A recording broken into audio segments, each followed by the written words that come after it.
সাহাবায়ে কেরাম শোনার সাথে সাথে এত সবাই খুশি, দিন পরিবর্তন হয়ে দিনের পরিপূর্ণতা লাভ করেছে, দিন পরিপূর্ণ হয়ে গেছে। এই দিনের জন্য কত যুদ্ধ করেছে, কত বিগ্রহ করেছি, কত কাফনের কাফর মাথায় দিয়া রণাঙ্গনে লড়েছি। আজকে ইসলাম বিজয় হয়ে গেছে, বিজয়টা তো মুসলমানের জন্য খুশি। কথা কয় না কে?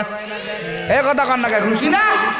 সব সাহাবায়ে কেরাম খুশি। ওই হজের ময়দানে হঠাৎ করে একটা কান্নার আওয়াজ, যুবকেরা খুব মনোযোগ, হঠাৎ করে একটা কান্নার আওয়াজ, কে জানি ফুফাইয়া ফুফাইয়া কান্না করে।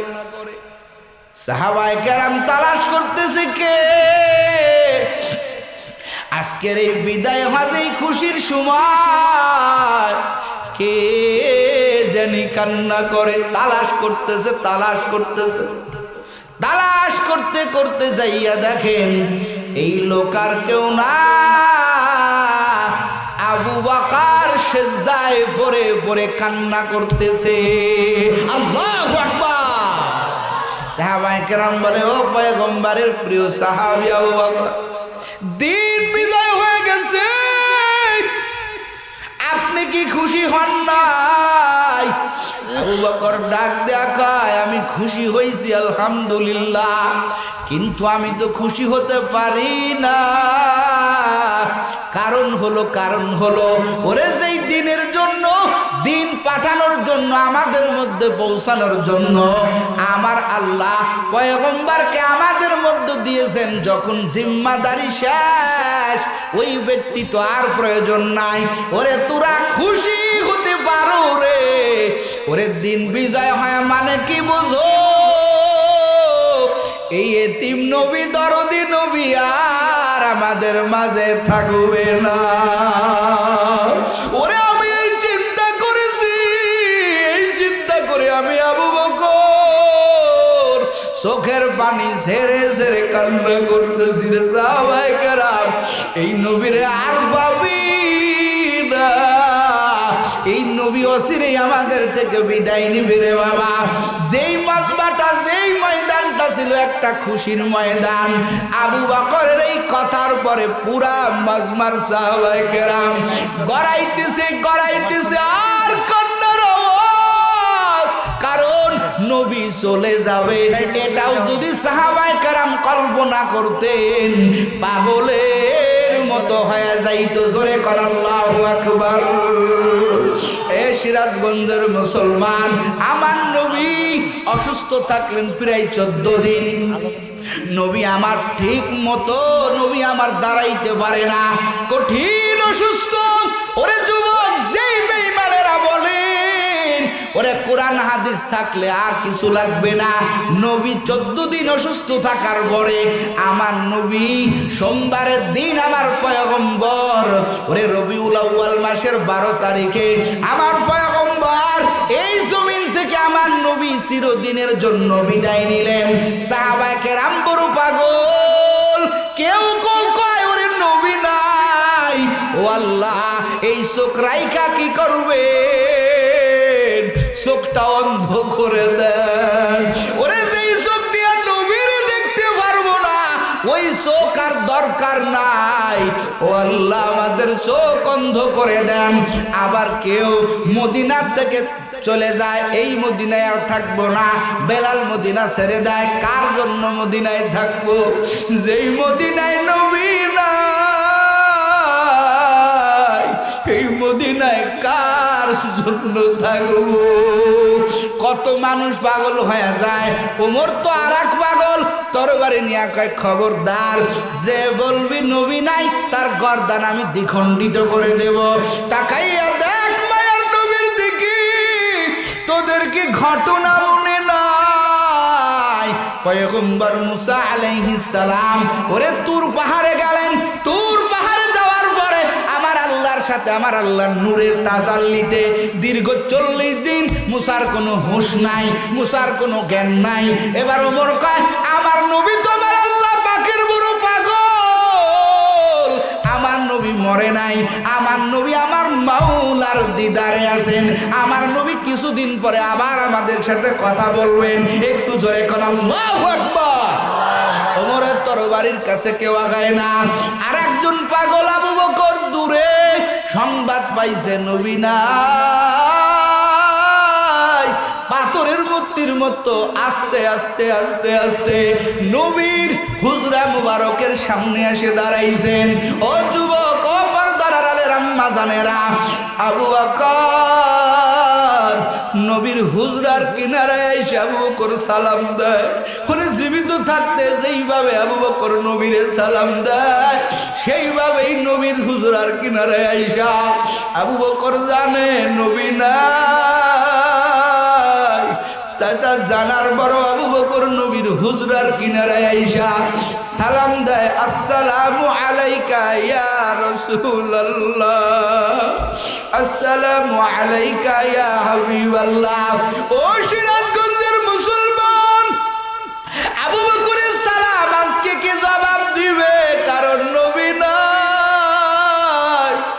ভিতরে আবু বকরের বিটি হযরতে আয়েশা ডাক দিয়া কয়, বাবা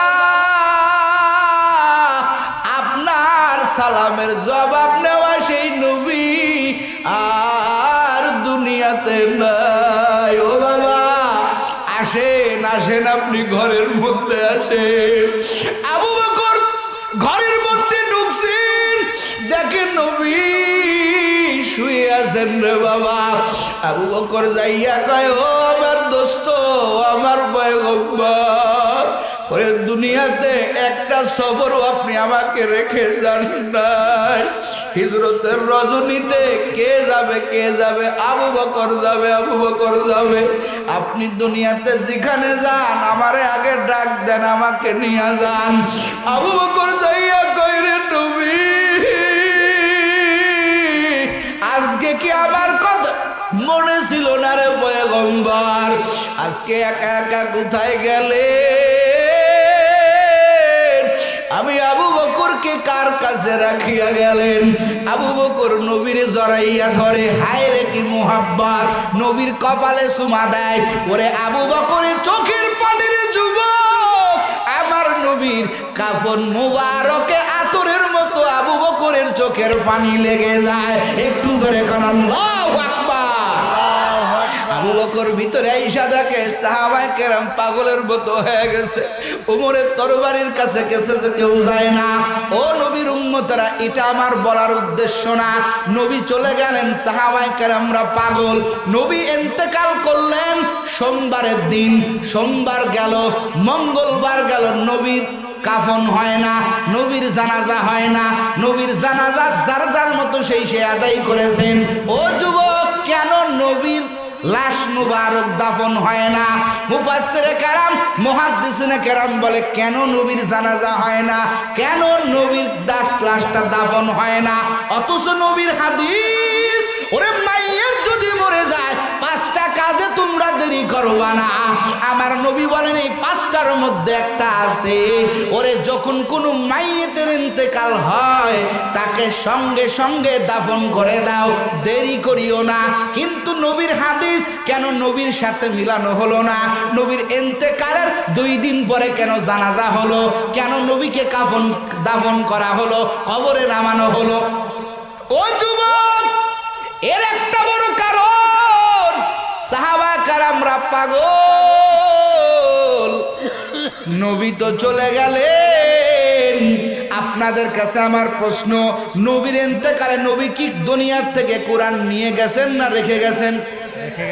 খুব মনোযোগ দিয়ে বুঝবেন। কোরআন কি রেখে গেছেন না নিয়ে গেছেন? হাদিস কি রেখে গেছেন না নিয়ে গেছেন? কোরআন রেখে গেছেন, হাদিসও কথা কয় না, কোরআন রেখে গেছেন, হাদিসও রেখে গেছেন। 2টা জিনিস নবী রেখে গেছেন। নবী বলেছেন, ও উম্মতের দল, ও আমার সাহাবায়ে কেরাম, বিদায় হজের ভাষণ নবী কয়, ও আমার উম্মতের দল, 2টা জিনিস তোমরা আঁকড়ে ধরো। যে ব্যক্তি 2 জিনিস আঁকড়ে ধরবে, কিতাব আল্লাহ ও সুন্নাত রাসূলুল্লাহ, নবী আমার বলেন 1 নম্বরে আল্লাহর কুরআন, দুই নম্বরে রাসূলের হাদিস, রাসূলের সুন্নাহ যারা আঁকড়ে ধরতে পারবে, নবী কয় তাদেরকে কেউ গুমরাহ করতে পারবে না। একটু জোরে কান আল্লাহু আকবার। এখন নবী সাহাবীদের সামনে কোরআন আছে, হাদিস আছে, তারপরেও নবী কেন দাফন হয় না? একটাই মাত্র কারণ, সাহাবায়ে কেরাম কয়, ও সাহাবায়ে কেরাম, আমরা নবীকে দাফন করব, কিন্তু আমরা নবীর অবর্তমানে মুরব্বি কারে মানব? এটা তো তাইন করা হলো না, আগে নির্ধারিত হোক নবীর পরে আমরা কাকে নায়েবে নবী বানাবো, কাকে প্রতিনিধি বানাবো। এই প্রতিনিধি বানাইতে দেরি করা হলো, এই দেরি করার কারণে আমার নবীর লাশ মোবারক দাফন হলো না। একটু জোরে কান আল্লাহু আকবার। নবী কোনোদিন বলে নাই আমার ইন্তেকালের পরে তোমরা আবু বকরকে মানবা, অথবা উমরকে মানবা, অথবা আমার জামাই আলীকে মানবা। কোনো কিছু বলছে? বলে নাই। একটা হাদিস দেখাইতে পারবেন না। এখন কারে মুরব্বি মানবো? সাহাবায়ে কেরাম বৈঠকের পর বৈঠক, কোনো সিদ্ধান্ত যাইতে পারে না। এক পর্যায়ে সাহাবায়ে কেরাম বলে, দেখি নবীর আকার ইঙ্গিতে কিছু পাওয়া যায় কিনা। সুবহানাল্লাহ। কি আকার পাওয়া যায়? বলে যেই 14 দিন নবী অসুস্থ, নবীর জীবিত অবস্থায় নবীর সামনে আগাইয়া কেউ ইমামতি করতে পারে না। আমার নবীর জীবিত অবস্থায় ইমামতি কেউ করতে পারে না। সাহাবায়ে কেরাম বৈঠকের উপরে বৈঠক, সাহাবায়ে কেরাম পরামর্শ করে, দেখি আকার ইঙ্গিতে কিছু পাওয়া যায়নি। বলে হ্যাঁ পাওয়া গেছে। বলে কি? বলে আমার নবী হুজরার মধ্যে অসুস্থ, নবী আমার অসুস্থ। সাহাবায়ে কেরাম নবীর পিছনে নামাজ পড়ার জন্য পাগল, সবাই মসজিদে নববীর মধ্যে অপেক্ষা করে। নবী আমার হাত দিয়ে ইশারা করে বলে, সাহাবায়ে কেরাম আমার শরীর বড় খারাপ, আমি তোমাদের ইমামতি করিয়া নামাজ পড়াইতে পারবো না। তোমরা কি করো? তোমরা আবু বকরকে ইমামতির মুসাল্লায় দিয়া তোমরা আবু বকরের পিছনে নামাজ আদায় করো। আবু বকর ছিল নরম প্রকৃতির মানুষ। সাহাবায়ে কেরাম বলেন, নবী আপনি জীবিত থাকা অবস্থায় আবু বকর যায় নামাজে যাইয়া, আপনার যায় নামাজে যাইয়া আবু বকর নামাজ পড়াইতে পারবে না। ও পয়গম্বর, আপনি আবু বকরকে অনুমতি না দিয়া উমরকে অনুমতি দেন। উমর একটু কড়া মানুষ, শক্ত দিলের মানুষ, উমর পড়াইতে পারবে। নবী আমার হুজরার মধ্য থেকে 3 বার বললেন, উমর না আবু বকর, উমর না আবু বকর, উমর না আবু বকর। আল্লাহু আকবার। ইমাম মানে কি? কথা হয় না কে? এ জোরে কান কি? ইমাম মানে কি? আরো জোরে কান কি? ইমাম মানে নেতা। ওরে নবীজির জীবদ্দশায় যেই ব্যক্তি ইমামতির দায়িত্ব পায়, সাহাবায়ে কেরাম বলে আমাদের বোঝা শেষ। ও ভাই আবু বকর, হাতটা আগাইয়া দেন, আপনার হাতে আমরা বায়াত গ্রহণ করলাম, আজকে থেকে আপনি আমাদের মুরব্বি। জোরে কান আল্লাহু আকবার। কোরআন হাদিস থাকার পরেও সাহাবায়ে কেরাম মুরব্বি মানছে কি মানে নাই? কথা কয় না? এই বেঈমানদের জবাব পাইছেন তো? যারা বলে পীর মাশায়েখ দরকার নাই, মুরব্বি দরকার নাই, এদের টাটকা জবাব দিবেন। বলো তুমি 1 নম্বরের খলিফা আবু বকরকে মানো কিনা?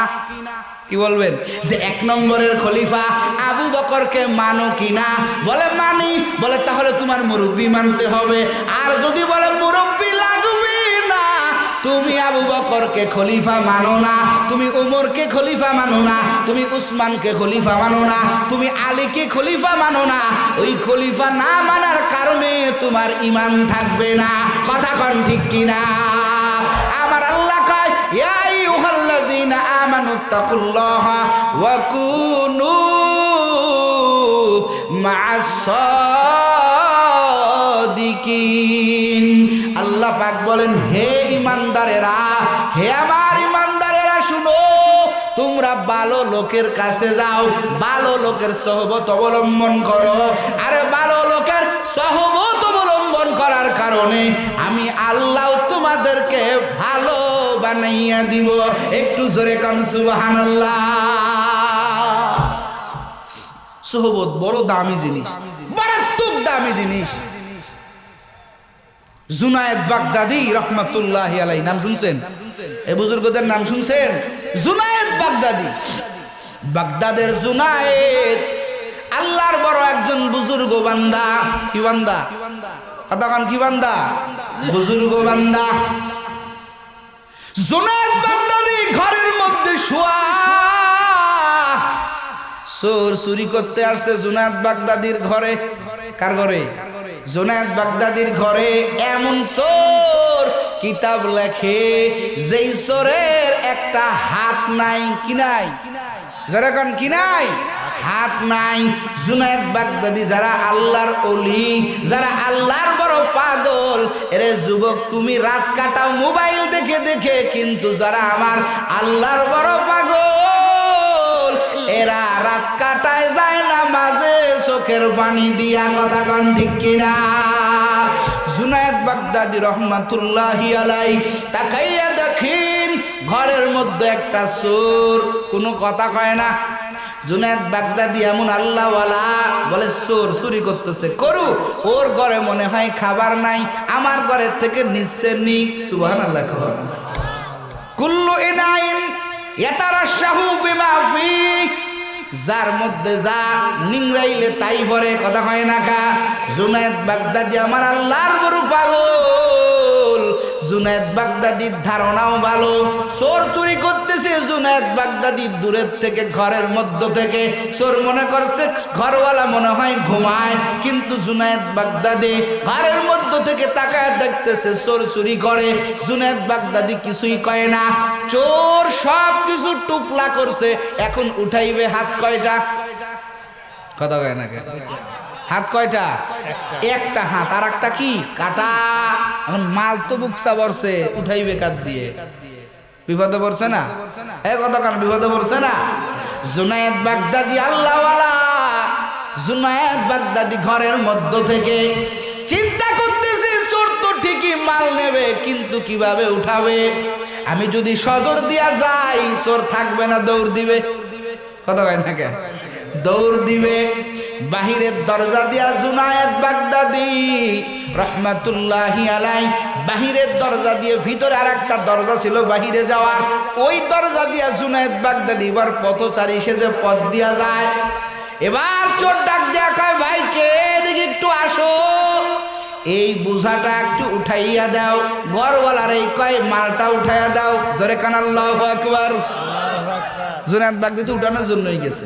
এখন মাল উঠাচ্ছে, চোর কয়, ভাই মাল যেহেতু আপনি উঠাই দিলেন, তাহলে এক কাজ করেন, আপনি নিজের মাথায় নেন, আমার বাড়ি পর্যন্ত একটু পৌঁছাইয়া দেন। সুবহানাল্লাহ। জুনায়েদ বাগদাদি আল্লাহর ওলি, কোনো রাগ নাই রে যুবক। জুনায়েদ বাগদাদি দিলের মধ্যে আল্লাহ পাকের ভয়, দিলের মধ্যে গরিবের জন্য মহাব্বত। ওরে যদিও সে চুরি করেছে কিন্তু কিছু কয় না।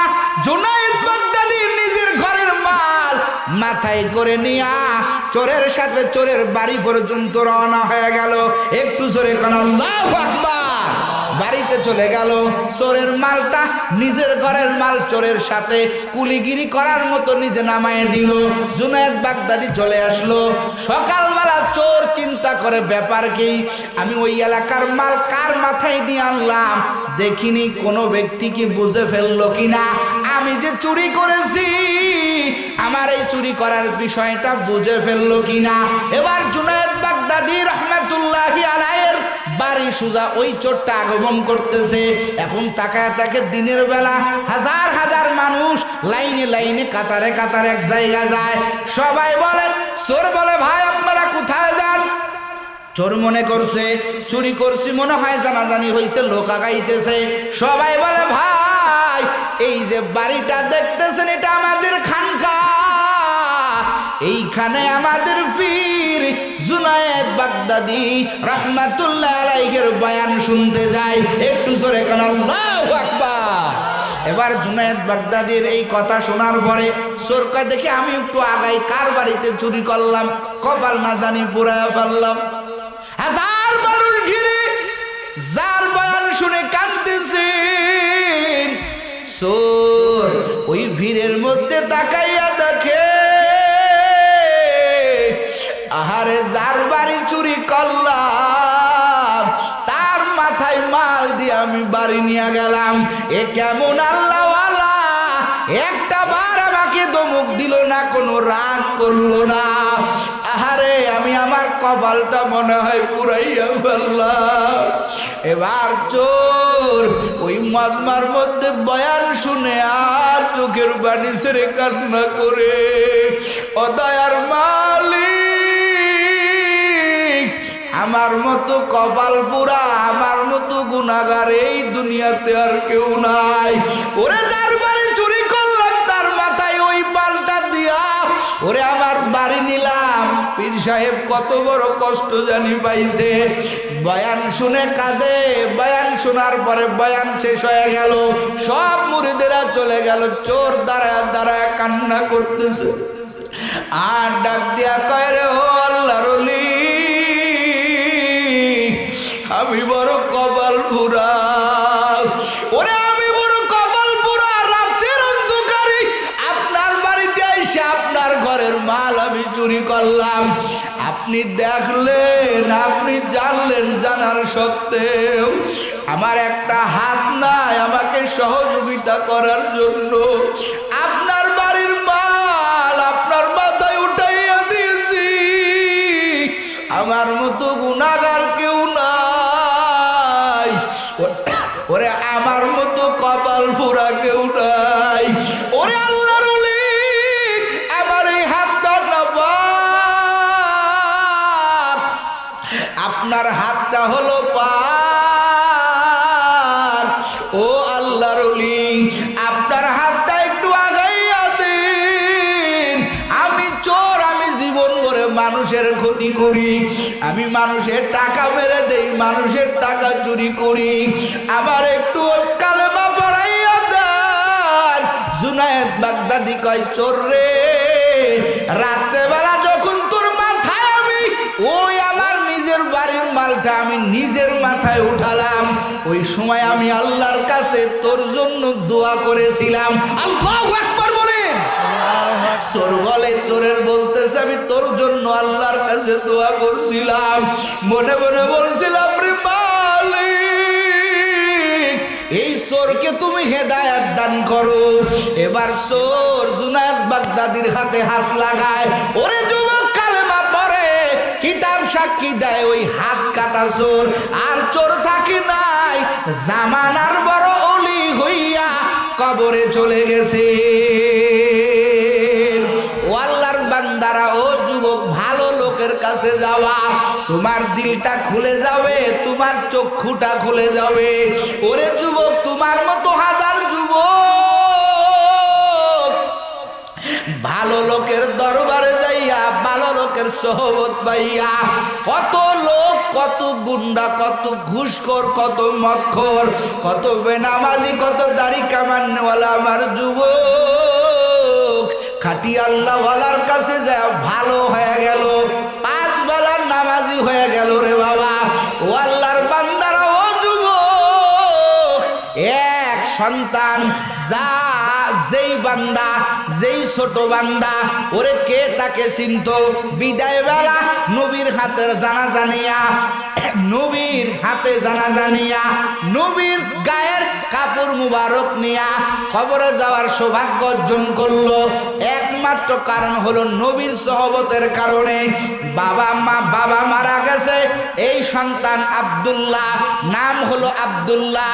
বাবা মারা গেছে, চাচা শুনছে ভাতিজা কালেমা পড়ে মুসলমান হয়ে গেছে, এমন মারা মারতেছে, ভাতিজা তুই, আমি শুনলাম তুই নাকি মুহাম্মাদের হাতে কালেমা পড়ে মুসলমান হয়ে গেছো, কালেমাটা ছাড়ো।